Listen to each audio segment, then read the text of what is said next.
Truth with Ayesha and Karen. So today is a really great episode because we're going to talk about self-love.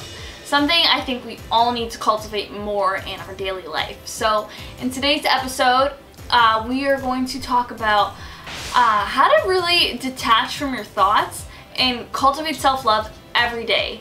Because Karen said this so beautifully. She says, you can't do better if you don't know better. So all about detaching from your thoughts and what you currently know to really instill a new reality that's going to benefit you and make you flourish and honestly make you experience a much more joyful and happier experience of life. Karen's also going to talk about a little bit about different tools and different ways you can practice self-love and really detach from this guilt feeling that a lot of us feel when we practice this. And lastly, we're going to talk about why it's so important to cultivate self-love, because honestly, if you are beaming with love and your cup is full, imagine how infectious that is to everyone around you. So all this in today's episode, so we hope you guys stick around. Yeah. How was your week? What's up? What's good? It's good. Busy week, but a lot of things are coming up this week. But one of the things I really wanted to talk to you about, because I know like you have a lot of insight on this and you're very good at this, is almost like cultivating self-love in my daily routine. And I know a lot of people have the same issue because it's like we suffer from being so disciplined with ourselves, which is great. It's like a blessing and a curse, because then you realize that you're so disciplined and everything has to be done a certain way, but then it's like almost goes back to enjoyment, or just like allowing yourself the license to chill out, because that does so much good for you too, right? Yeah, it does. You know, guilt is one of the strongest emotions that you can have, and it gets so much power from you looking back and having either regret or anxiety in something that you think you should be doing that you're not doing. So the first step to kind of, again, choosing that different reaction, right? Because that's what we've been talking about. Like this week, you on self-love, you've had to embrace that, even just that concept, even if it's not something that reactively comes natural to you.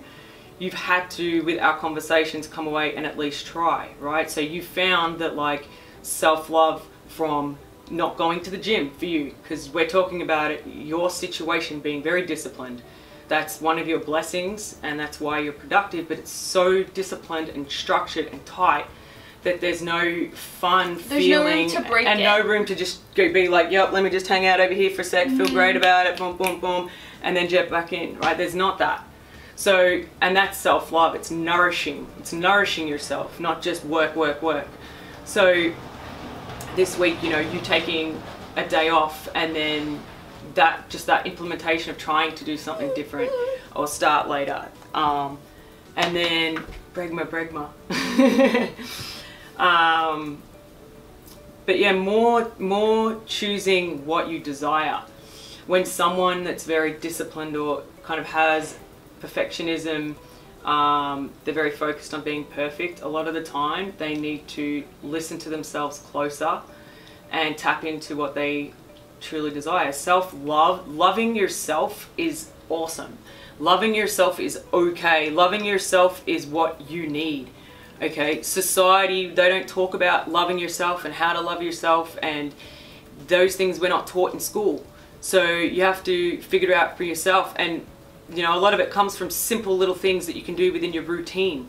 It doesn't have to be, you know, I'm looking at myself and I'm thinking I'm some kind of way. No, I look great, I'm beautiful. That's not real self-love. That's just like affirmating an observation of yourself. Self-love is deep nurture.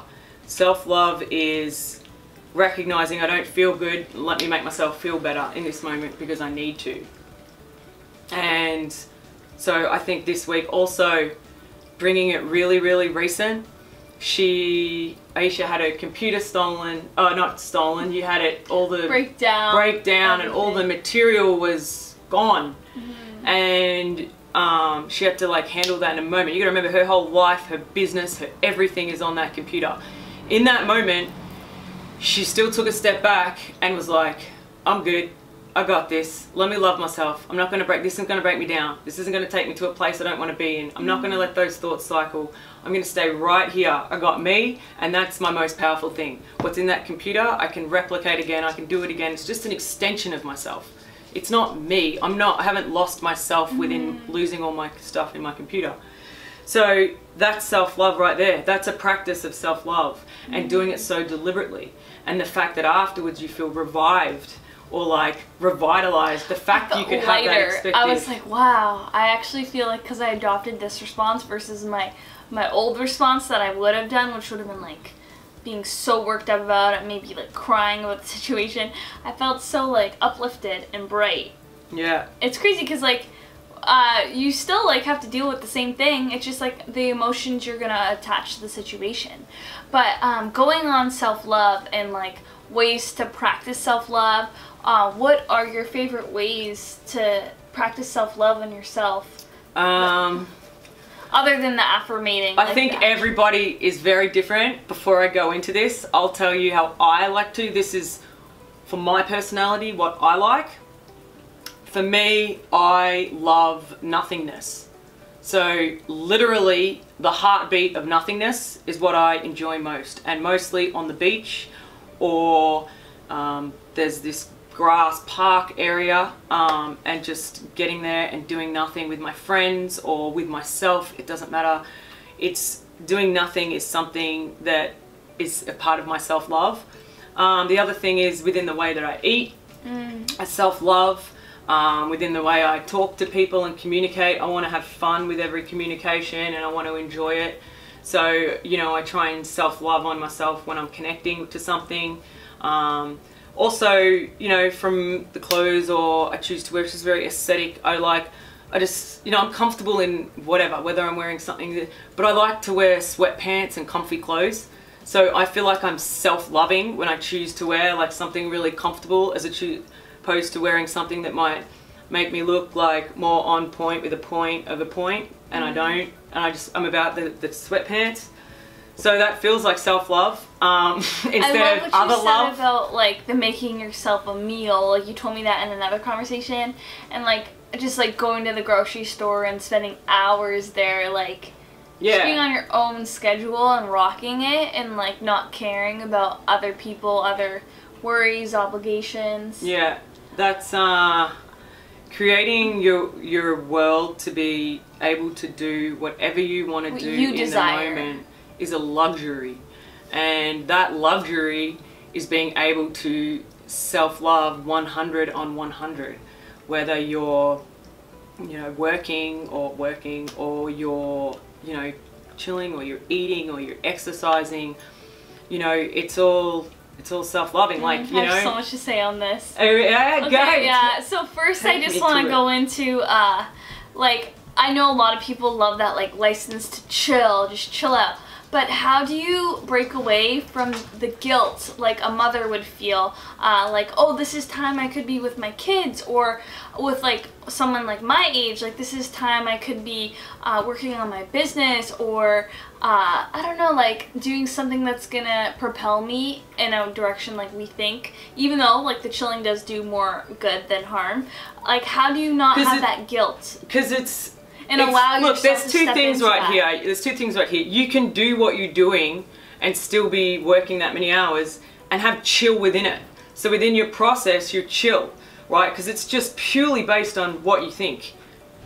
Like, I can't stress that enough. It's purely based on what you think, how you think it, and then the deeds that are carried out are followed from what you think. So whether I'm working or even, you know, working out, that could be a self-love for me. Working out right now, it's not. Right now, if I was to say go and do 50 push-ups, okay, I wouldn't necessarily be like that's self-love, even though it is self-love. So it's about changing how I see it. So for you, to answer really more directly your question, is there's two things. You can, if you feel like you want to have a chill out, as in a break okay, jump into it with knowing that's the healthy thing for you to do. Yes. That's the healthy thing. You're going to advance your life and advance your happiness more by choosing the nothing for you instead of choosing the more for you. Other people that are the opposite, which is most people, I think, I don't know, they enjoy, you know, being lazy or watching TVs all day, or they can't find the motivation. They struggle to be motivated. You're too motivated, right? You got to bring it down only in the sense of where the motivation, the ingredients that make you like a robot, and your heart's not there. Your heart's hanging out so bad because your brain is just going and it's not stopping. So you putting a spanner in that and bringing your heart there will mean like sitting down for a second. Being like knowing yourself enough to be like, okay, you know what, this is what I need. Yep. And this is what I have to do. So it's almost like that takes work, I think. Like, I don't think you can make the switch like that. Like, for example, going into a personal experience, this week on Monday, I would never, I'm very strict on my diet and my meals and everything's like certain food, cooked a certain way, just because like, that's just like the fitness background I come from, like that's just what I'm used to. And it's really hard for me to segue out of that, even though like Karen and I finished a really long day, we were shooting all day, we didn't eat, and you know when you're hungry and like you walk by a restaurant and you freaking want like that pizza or that warm pasta drink that's just gonna soothe your soul. For me, I found it really hard to just like, Karen's like, let's go, and then I was like, yes, my soul, like I wanted to go, but then the other part of me, like the conscious, like my systematized like brain. So what made you beat it down? What made you? Oh, it was so hard. It was like a battle. It was. I was there to witness the battle, and I was like, whatever you choose is perfect. It's a Monday. You gotta train. I said, whatever you choose is perfect. That was how I was like, you can choose to go home and make your own food, or you can choose to go out and have a pizza, which is what you desire. Whatever you choose is perfect. And I wanted to see how which direction she would take. Tell them the process of what you went and afterwards how you felt about it. Oh my god, it was like, part of me is like, I'm tired, I'm hungry, I don't want to have to go home and meal prep.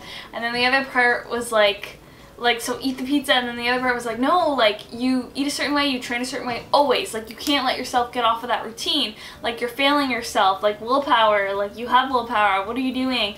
And I preach like fitness, and like that's not fitness, eating pizza, but no, then I was just like, you know what, like I've been wanting a pizza. Like it's not like, it's like you should enjoy life. Life's meant to be enjoyed, and that's like what I wanted to have, to enjoy myself, and I'm deserving of it. Like I'm deserving of eating that. Like everyone else can, like another person on the street doesn't think twice. They just go eat the meal if they want it. And it's like, why am I conditioned this way almost? Like to be so strict on myself. So it was like a push and pull, and it's still like, I'm very disciplined, so it's hard for me to like do that. I will admit that like it's a work in progress. But what about if your discipline was actually to step away from that? With like myself. So like your discipline was actually to have the pizza. So the higher self of you is like, Ayesha, it's actually healthy for you to have a pizza, this pizza once a month. That's shifting the way you think about it, right? Right. Because right now you're saying still, as I'm hearing you, that the wrong thing to do was have the pizza. Right? So like, I'm saying, imagine if the right thing for you to do was have the pizza, and your discipline had to be within sticking to having the pizza. That's the advanced way for you to be. And so right then, you've just then changed the whole idea of your notion. You're not just in the same cycle of thinking, right? Which is what it is. You have habitual thinking patterns, right? And even if something comes into that habitual thinking pattern, it just gets processed. It'll come in, you'll deal with it, you might even but you're still going back to yours. It's abstract. Right, as opposed to it coming in and blending and letting that grow and change your whole perspective on the way you live life. Right? Why would you want to change the perspective on the way you live life? Because you enjoy it more. Right, you enjoy it more, and also there's an easiness to it. Okay, you want life to be easy and happy and successful, and all three of those things we're not taught how to do, but we have our own answers. It's just that we don't know how to think for ourselves. We don't know how to think for ourselves. 98% of the population do not think for themselves. They think off of a belief system that's already been invented, a mindset that's already been before them. And these habitual thinking patterns and belief system deeds, that are the way that we move, they're all a part of something that you don't even know is right for you. You don't. The only way you know what's right for you is if you authentically and organically follow your own thought process. Or as fast as it comes out, as slow as it comes out, you are 100% following what you desire and what you feel. But you're away from the attachment of it. So the attachment of it being like the emotions that you should feel within a cycle of thinking, away from that cycle of thinking. And that's the discipline, is to take yourself away from that cycle of thinking. The discipline is to think for yourself. You have to force yourself to think for yourself. You don't own your own thoughts right now. And I know that's like a really big statement, because you think that the thoughts that you think are yours, but they're not. So I'm saying, to think for yourself, you have to first see that the thinking that you have is being something that's been predetermined before you. Would you say to like a way to help people get to this state would be to like, for example, like I find that like if someone was telling me like, Ayesha, I'm sore and I'm tired, I'd be like, take a rest day, you deserve it. But then when it's yourself, you're just like, no, don't be a little like, don't be weak, like go in, like do thing, or like stick to your diet. Like we're our own toughest critics and we're really hard on ourselves. So would you say to people who are trying to cultivate that, like almost view you outside of yourself, like you're talking to a friend or a loved one? I would say that everybody, what you described isn't the norm. It just fits into a box of type of mindset.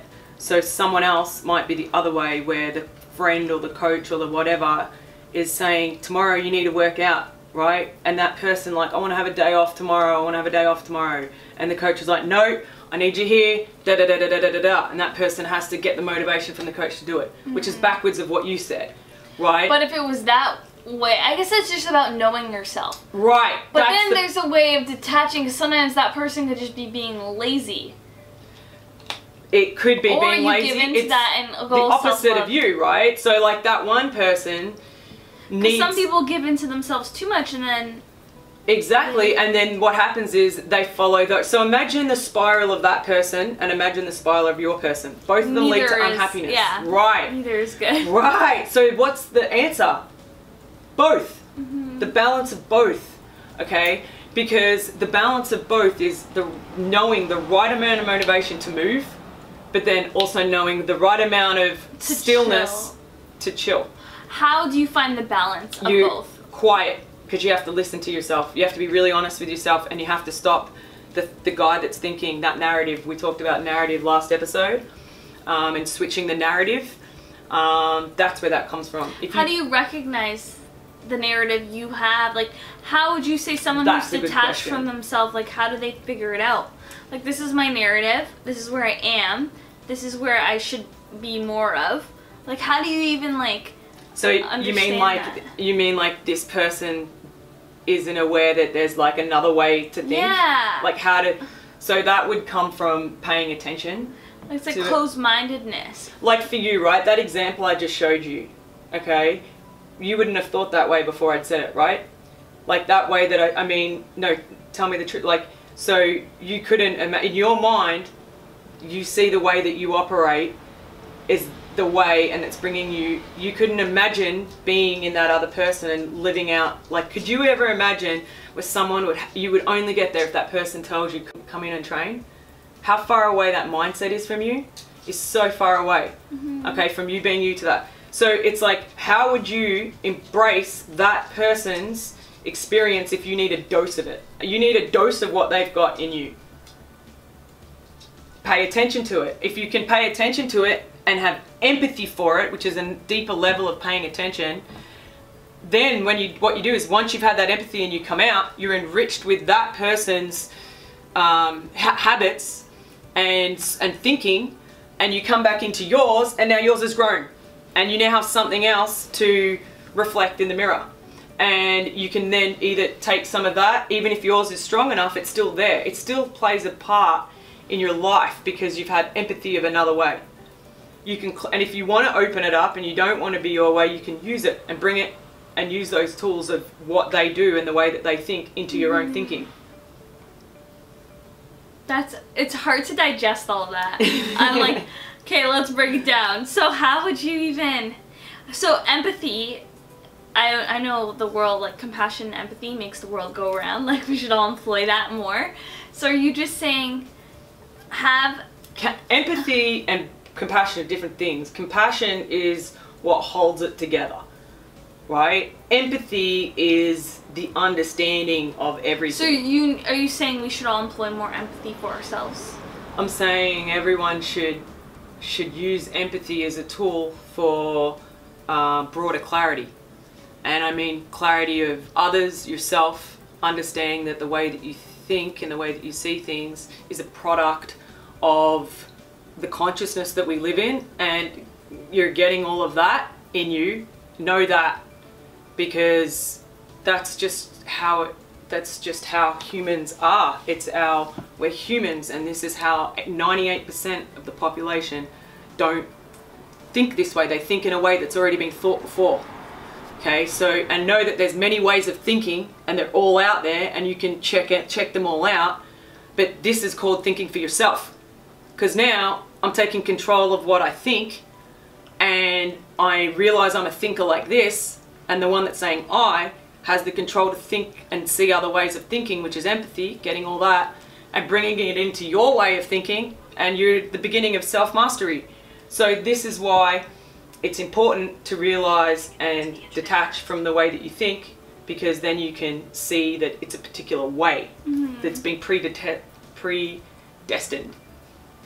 And nothing is right, nothing is wrong. It's just what you need in the moment, almost. Right and wrong are the most limiting factors for liberation, for, you know, just blocks. They're just blocks in the way. Sometimes they're even ditches. Right and wrongs can completely off navigate you. Like, it's those whole guys, good, bad, right, wrong, just for a second, just take them away. Trust that you're good. You don't need to tell yourself what right and wrong and good and bad is. You don't need, the deep-seated part of you knows, right? Let that guy just be its good and get him out of the way. And even if you're doing something that in your consciousness might be wrong, or in your consciousness, you know, might be right, and you affirmate yourself for it because your thinking affirmates that, right? You've got to be able to be like, that's just my thinking affirmating that. That's just my habitual, you know, trigger, thought, feeling, attached, boom. Right? Very surface, very at the mind. Detached from your thoughts, basically. Yeah, you are not your mind. Your mind is just a thing that operates your uniform of being. Okay.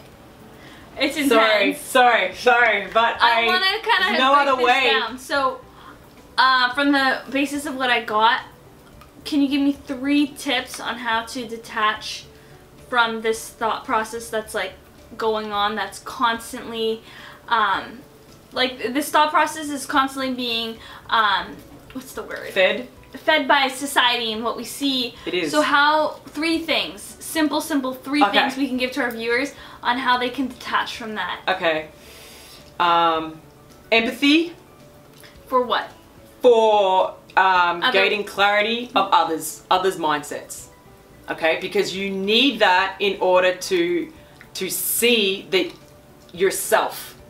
Okay, so you have to be able to look at others and understand and jump in their shoes. 1. Second is you have to then be able to see, it's hard to put it in 3 simple things. You have to be able to see what it is that needs to be changed. Where are you suffering? Where is your pain coming from? What is it you need rest? Is it you need more energy to do something? You have to be able to see what it is and write it down. Even better, write it down. Make it tangible. Write it down. So you can see it too. In front see of you. it, right? So you've got the stuff over here, all this new stuff you've just got through empathy. You've got the stuff about yourself that you've written down, and then the third one is the implementation of new self, right? New narrative and new self, and that comes from getting this stuff, seeing this stuff, and the new stuff is from that making it with this, putting it into your idealistic self, and that's what you put in, and you go. Was that clear? That was good. Maybe you could give it clearer to the people. Yeah, so what I got from that, I would say, first of all, like, if you are lost with, like, what you need and how to cultivate this self-love for yourself, I would say, yes, like Karen said, write down exactly how you're feeling. Like, pour it out and write it so you can see, like, I feel heavy, I feel stressed. Like, write it, no one's judging, it's just for you. And then ask yourself in the moment, okay, what would make me feel right now, regardless of anything, any obligations, like, what will make me feel good? Is that, like, having a warm pizza? Is that going to bed and having a nap? Is that sleeping in? What will make you feel good? And then simply just doing it and not letting any societal pressures or any other people get into that whole mindset, and just fully embracing that for what it is and owning it. Not cutting you off, but cutting you, interjecting about the self-love, going more on it. Self-love is something that needs to be practiced, okay? Because it's, I know it sounds, but it sometimes can be difficult to self-love. You feel guilty about self-love. You feel shame about self-love. You feel like, oh, I shouldn't be doing it. Like, that means I'm like, you know, too self-focused or whatever. Let me tell you, if you love yourself, like 100 love yourself, you're putting that inside you, you can give others so much more love the right way, because you're coming from a loveful place. Okay, and when you're coming from a loveful place, it's limited and it comes with no expectations. So let's say I drop a whole lot of love on someone, I have no expectations, and they shut me down, cut me off, reject me, all those things, all right? Or whatever the bad could look like of dropping it, okay? I don't, because I'm so full, I'm not dropping it with anything to get back. And even if they throw a whole bunch of neg back at me, I'm gonna be like, it's all good. And it gives me the, like, not confident, I'm satisfied enough that I can walk away and maybe even drop it again, because they probably need it. You know, like, that's the power. The power is to be able to, like, be filled with self-love in such a way that you can drop it so hard on someone else, they come back, try and spear you in the heart, and then you can then just drop it again, because they're the ones that need it most. Like, that's why self-love is important, because it's empowering, and if we can all do it, if we could all just self-love and then love out and live through these principles of empathy, self-awareness, and then new self-implementation. And if you can do these things and bring this self of you out, not only is it good for yourself or your, you know, life experience, it's also good for the world, because it's infectious. You're on a different type of magnetism when you can affect someone through loving them so purely with no, like... And you're like it's like a shield, a bulletproof shield. Like, it is. Nothing can hurt you.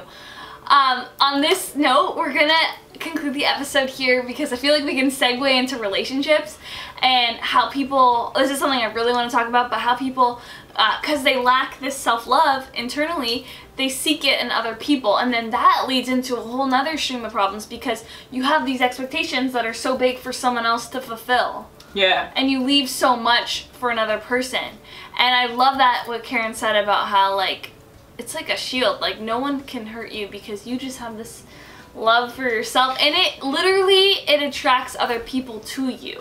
Like, when there's, like, people who seek a relationship so hard, you can almost sense the desperate feeling and that needy feeling. But when you're this abundant being who beams love, you'll attract that too. Attract it, but because it's so overflowing.